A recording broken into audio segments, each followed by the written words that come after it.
بسم الله الرحمن الرحيم. الحمد لله رب العالمين، والصلاة والسلام على أشرف الأنبياء والمرسلين نبينا محمد وآله وصحبه أجمعين. أما بعد،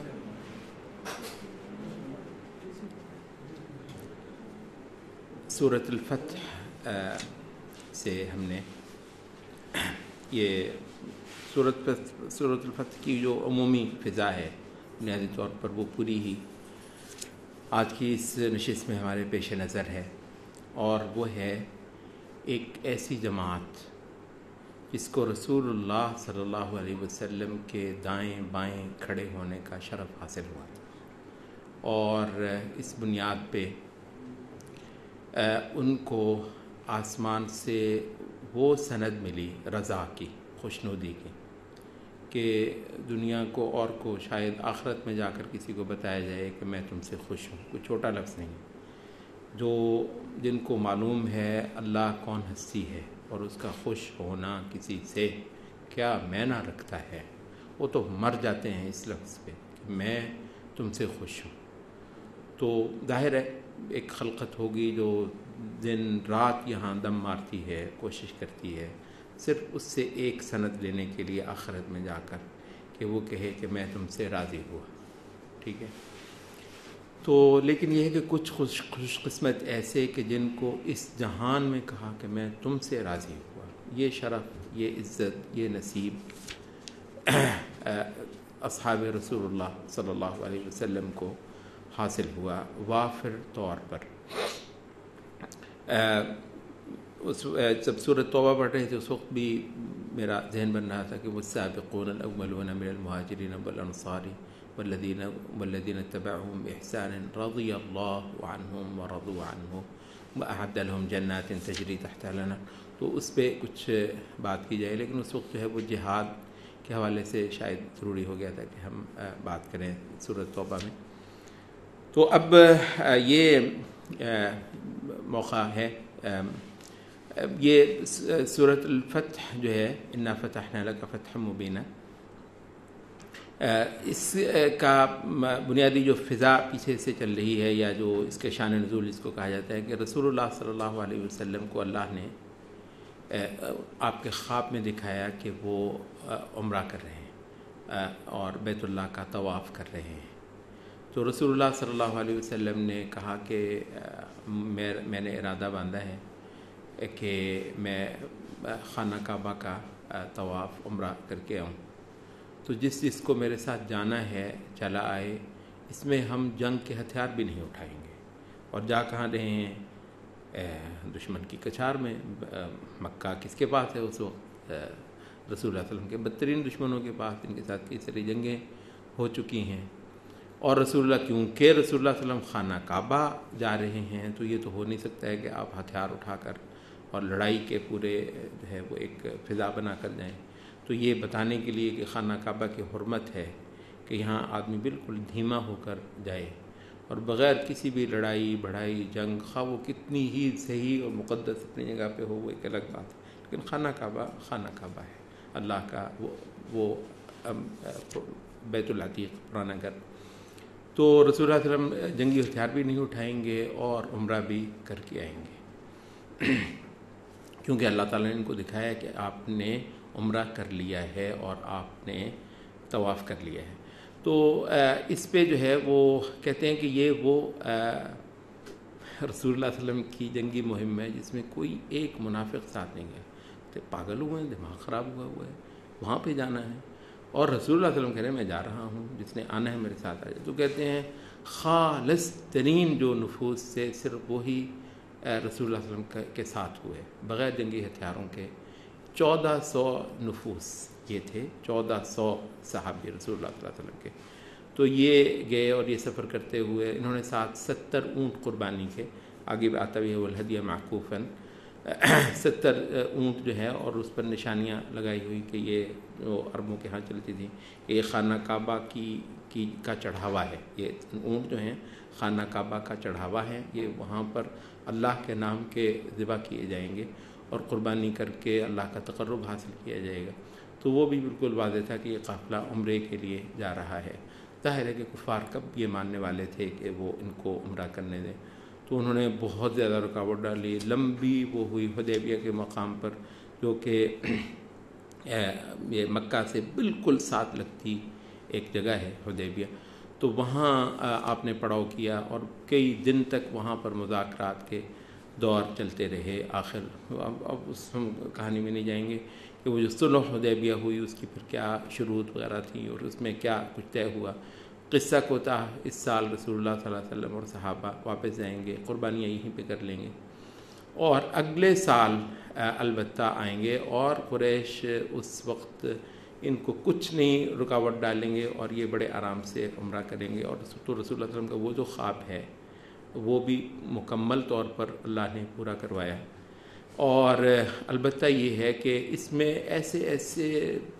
سنسنی خیز مواقع ہے کہ ایک بار رسول اللہ صلی اللہ علیہ وسلم نے حضرت عثمان کو اپنا ایلچی بنا کر تو بھیجا،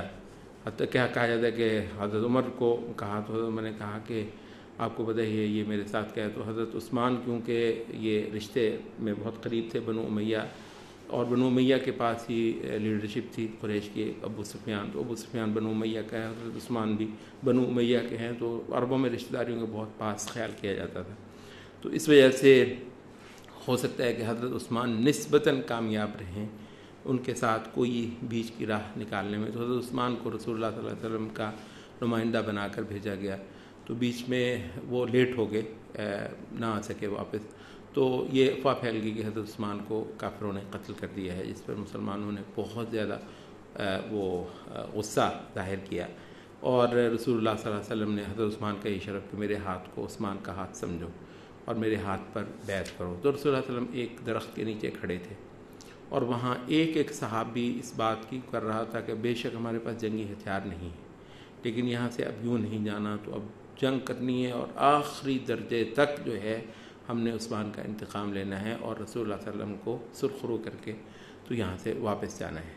تو یہ 1400 نفوس نے ایک ایک کر کے رسول اللہ صلی اللہ علیہ وسلم کی بیعت کی تھی آپ کے ہاتھ پر۔ اس کے بارے میں آتا ہے یہ سورۃ فتح کی آیت ہے، لقد رضی اللہ عن المؤمنین، یقیناً اللہ راضی ہو چکا ان مومنوں سے، اذ یبایعونک تحت الشجرۃ، جب یہ بیعت کر رہے تھے تیرے ہاتھ کے اوپر اے نبی درخت کے نیچے، فعلم ما فی قلوبہم، یہ کمال کے لفظ ہیں، تو اللہ نے جان لیا تھا جو کچھ ان کے دلوں میں ہے،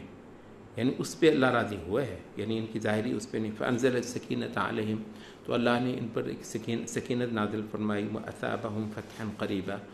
اور ان کو ایک بڑی قریب کی فتح بھی انعام میں دے ڈالے۔ مفسرین نے کہا یہ ہے خیبر کی فتح، کوئی چھوٹا مارکا نہیں تھا خیبر کا، تو اس کی خوشخبری یہیں پر دے دی گئی تھی کہ یہاں سے تو تمہیں فی الحال کے لیے واپس جانا پڑے گا، لیکن یہ جاتے ہی انشاءاللہ ایک بہت اعلیٰ مہم جو ہے اس میں تم جیت کے آؤ گے۔ ومغانم کثیرۃ یأخذونہا، اور بہت ساری غنیمتیں جو اب یہ لوگ انشاءاللہ لیں گے۔ وکان اللہ عزیزا حکیما، اللہ تو ہے ہی غالب اور حکمت والا۔ وعدکم اللہ مغانم کثیرۃ، اللہ نے تم سے اب بڑی غنیمتوں کا، جیتوں کا اور گینز کا وعدہ فرمایا ہے، تأخذونہا، تم ان کو لیتے چلے جاؤ گے۔ فعجل لکم ہذہ، البتہ اس کو اس نے جلدی کر دیا، دوبارہ کہتے ہیں اس سے مراد خیبر ہی کی۔ وکف ایدی الناس عنکم، اور لوگوں کے ہاتھ تم سے روک دیے، ولتکون آیۃ للمؤمنین، تاکہ اس طریقے سے تمہارا یہاں پر ہو کر جانا اور بیت اللہ کی ایسی حرمت قائم کر کے جانا یہ مومنوں کے لیے ایک نشانی ہو جائے، ویہدیکم صراط مستقیما، اور تم کو ان معاملات میں بھی صراط مستقیم کی ہدایت دے۔ وأخری لم تقدروا علیہا، اور ایک اور بھی چیز ہے جس کی تم کو قدرت نہیں ہے۔ قد احاط اللہ بہا، لیکن اللہ نے اس کے لیے اس کا بھی احاطہ کر دیا ہے۔ کہتے ہیں اس سے مراد ہے روم اور فارس کو فتح کرنا صحابہ کا، یعنی عرب بیچارے سوچ بھی نہیں، اس وقت تک بھی یہ تصور بھی نہیں تھا، تو اللہ تعالیٰ نے فارس اور روم کی فتح کی خوشخبری بھی یہیں پر ہی دے دی۔ مکان اللہ علی کل شیء قدیر، اور اللہ تعالیٰ ہر چیز پر ہی کامل قدرت رکھنے والا ہے۔ یہ صرف اتنا نہیں ہے کہ اللہ تعالیٰ نے یہاں پر رضی اللہ عنہم کا لفظ بولا ہے، آپ عمومی فضا دیکھیں کہ کس طریقے سے اللہ ان کی پشت پر ہے اور کس طریقے سے اللہ ان کی نصرت کرتا ہے، اور ان کے ایک ایک اقدام کو جو ہے وہ اون کرتا ہے۔ وَلَوْ قَاتَلَكُمُ الَّذِينَ كَفَرُوا، کہیں اگر کافر تم سے وہاں جنگ کر لیتے، لَوَلَّوُا الْأَدْبَارَ، وہ پیٹھیں پھیر کر بھاگتے، ثُمَّ لَا يَجِدُونَ وَلِيًّا وَلَا نَصِيرًا، پھر نہ وہ اپنا کوئی ولی پاتے اور نہ کوئی مددگار۔ سنت اللہ التی قد خلت من قبل، یہ اللہ کی سنت رہی ہے جو پہلے سے چلی آتی ہے۔ وَلَن تَجِدَ لِسُنَّتِ اللَّهِ تَبْدِيلًا، اور اللہ کی سنت میں تم کوئی فرق نہیں دیکھو گے۔ اچھا، یہ تھوڑے سے ہم آیتیں اسکپ کرتے ہیں، اب صرف یہ فضا دیکھیے کہ کس طریقے سے اللہ اس جماعت کی پشت پر ہے۔ اِذْ جَعَلَ الَّذِينَ كَفَرُوا فِي قُلُوبِهِمُ الْحَمِيَّةَ، جب کافروں نے اپنے دلوں میں حمیت اکر لی، ہم یہ ہوتے ہیں، وہ ہمارے جو ہے نا وہ بڑے، ہمارے قبیلے، ہمارے وہ فلاں کی جائے اور فلاں کی جائے، یہ سب جاہلی بکواس جو ہوتی ہے آج تک چلتی ہے۔ آج بھی جو ہے کسی کا جو ہے نا وہ اللہ کی بڑائی کرنا نہیں آتی ہے، اپنی قوم کی، اپنے قبیلے کی، اور اپنے چودھریوں کی، اور اپنے وڈیروں کی، اپنے آباء و اجداد کی، اس پہ مرنا اور اس پر فدا ہونا۔ تو جب ان کو جو ہے نا وہ ایک حمیت ان کے دلوں میں آئی تھی، جاہلی حمیت، فانزل اللہ سکینتہ علی رسولہ، تو اس کے مقابلے پر ایسی سکینت اللہ نے اپنے رسول کے اوپر اتاری، والمؤمن وعلی المؤمن، اور اس کے ساتھ جو مومن تھے ان پر بھی، والزمہم کلمۃ التقوی، اور اس جاہلی ناروں کے مقابلے پر ان کو تقوی کے کلمے کا پابند کیا۔ وکانوا احق بها واہلھا، یہ بہت بڑا تزکیہ ہے، جبکہ یہ جو جماعت ہے یہ ہی اس کا سب سے بڑھ کر حق رکھتے تھے کہ یہ تقوی کی بات کریں جاہلی ناروں کے مقابلے پر، وَأَهْلَهَا، اور یہی اس کے اہل تھے۔ سبحان اللہ، یہ بہت بڑا سرٹیفکیٹ ہے جو اللہ اس جماعت کو دے رہا ہے۔ وَكَانَ اللَّهُ بِكُلِّ شَيْءٍ عَلِيمًا، اللہ ہر چیز پر ہی کا ہی علم رکھنے والا ہے۔ تھوڑا آگے چل کر پھر ہم یہ پڑھ رہے ہیں کہ هُوَ الَّذِي أَرْسَلَ رَسُولَهُ بِالْهُدَى وَدِينِ الْحَقِّ لِيُظْهِرَهُ عَلَى الدِّينِ كُلِّهِ، وہ ہستی ہے جس نے اپنا رسول بھیجا واضح طور پر ہدایت دین حق کے ساتھ، تاکہ وہ اس کو ظاہر کر دے، غالب کر دے پورے کے پورے دین پر۔ وَكَفَى بِاللَّهِ شَهِيدًا، اور اللہ کی گواہی بڑی کافی ہے۔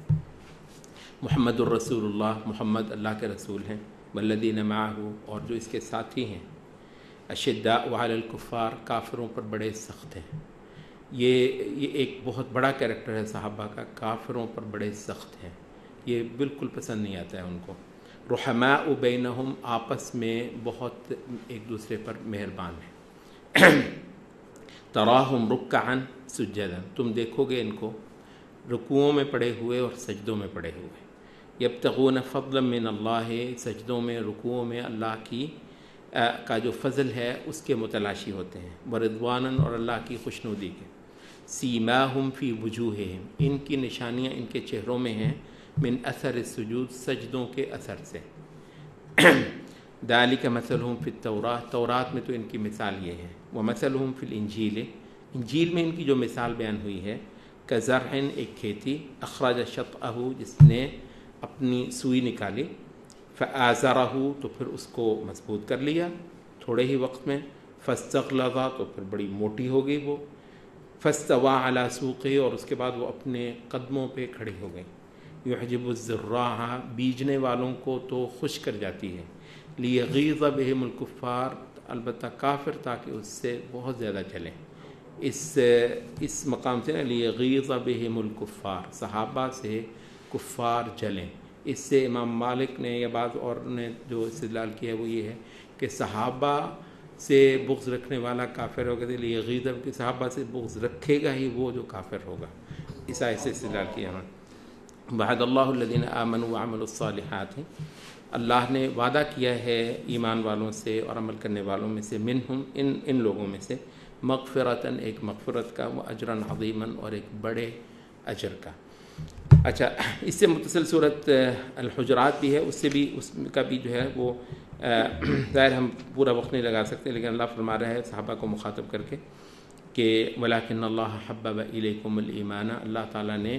ایمان کو تمہارے لیے محبوب کر دیا ہے، یعنی ایمان کی محبت تمہارے دلوں میں ڈال دی ہے، وَزَيَّنَهُ فِي قُلُوبِكُمْ، اور ایمان کو تمہارے دلوں میں سجا دیا ہے، مزین کر دیا ہے، وَكَرَّهَ إِلَيْكُمُ الْكُفْرَ، اور کفر کو کی نفرت تمہارے دلوں میں ڈال دی ہے، والفسوق، اور نافرمانی اور بدکاری کی، والعصیان، اور نافرمانی کی، اولئک هم الراشدون، یہی ہیں ہدایت یافتہ۔ تو یہ بھی ایک سرٹیفکیٹ ہے، تزکیہ ہے جو صحابہ کو سورۃ الحجرات میں دیا گیا ہے۔ ظاہر ہے کہ یہ جو صلح حدیبیہ والی جماعت ہے، بنیادی طور پر یہ آیات جو سورۃ الفتح میں ہم نے پڑھی ہیں تو وہ انہی سے متعلق ہے، لیکن یہ ہے کہ جیسے اور انہی کو سابقین بھی کہا جاتا ہے، السابقون الاولون۔ تو پھر البتہ یہ ہے کہ سورۃ توبہ میں کیا ہے کہ والذین اتبعوہم بإحسان، جو پھر ان کو جوائن کرتے رہے، ان کے پیچھے چلے آتے رہے ہیں، وہ سارے کے سارے ہی ان کی جماعت میں شامل ہیں۔ اچھا، اب جو تھوڑی سی بات ہمیں مزید کرنی ہے وہ یہ ہے کہ اسلام کی بنیاد ہم صحابہ کو کہتے ہیں،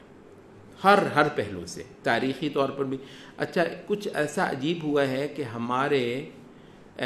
یہ متاخر ادوار کے کچھ لوگ، اہل سنت لوگ، ماشاءاللہ میں اوروں کی بات نہیں کرتا، اہل سنت لوگ خصوصاً ہمارے بر صغیر کے، یہ صحابہ کو بہت زیادہ احترام دینا یہ تو کرتے ہیں، بہت احترام دیا، لیکن صحابہ کو تاریخی طور پر احترام دیتے ہیں، صرف تاریخی طور پر ان کے کردار، ان کا وہ، صحابہ دین ہی کی بنیاد ہے، ٹھیک ہے، دین ہی صحابہ سے لینا ہے۔ اس پہ کیونکہ بعد والوں کو بڑے کر لیا ہم نے، یہاں بر صغیر میں یہ جب اکابر وغیرہ کچھ کہا جاتا ہے وہ تقریباً وہ بعد ہی کے ہوتے ہیں، اکابر جب بھی بولیں تو اس سے مراد سب سے پہلے صحابہ نہیں ہوتے ہیں، تو وہ کیونکہ وہ کچھ دوسرے بڑے ہو گئے تو اس وجہ سے اچھا تو ہدایت ساری تلاش کرنی ہے بعد والوں کے ہاں، البتہ صحابہ کو صرف جو ہے نا وہ سلوٹ کرنا ہے، احترام دینا ہے اور ان کا وہ کرنا ہے، البتہ دین ہی کے بارے میں پیمانہ صحابہ کو بنانا ہے، یہ بہت کم ہوا ہے۔ اچھا، تو ایک تو اس لحاظ سے خاصا نقصان ہے۔ ایک دوسرا طبقہ ہے جنہوں نے، وہ بھی ماشاءاللہ صحابہ کو ظاہر ہے بڑا محبت پیار دیتے ہیں، اہمیت دیتے ہیں،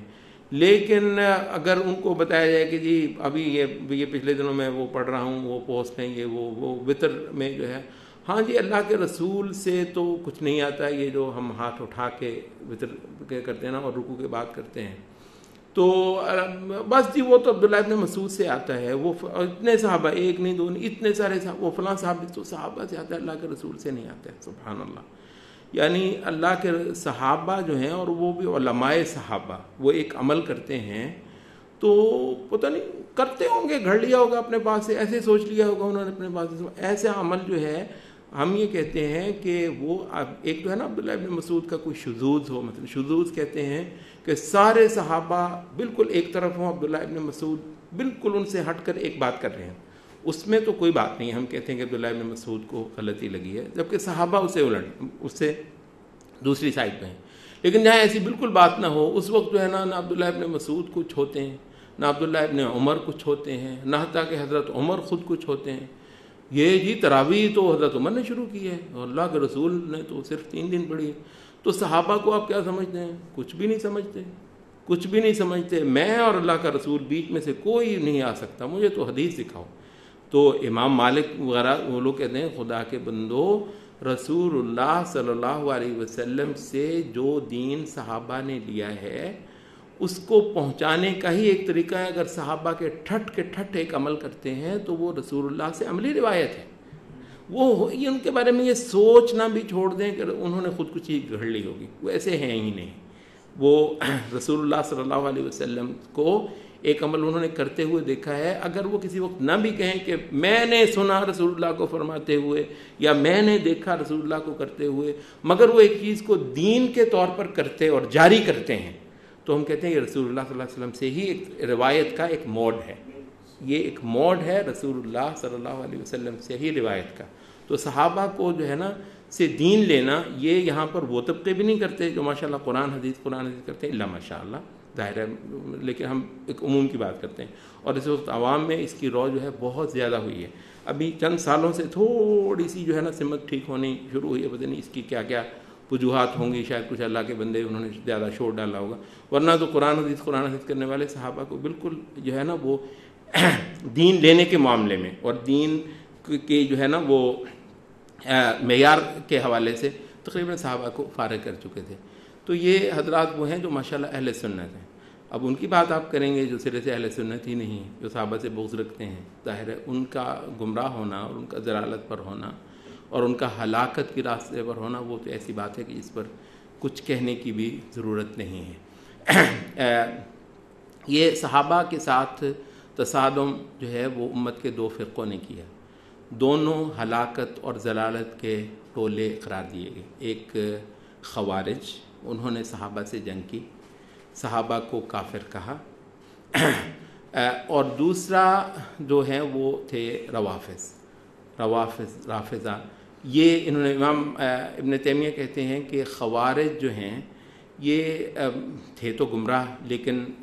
جرت والے تھے، ہمت والے تھے، سو انہوں نے قتال صحابہ سے کر لیا۔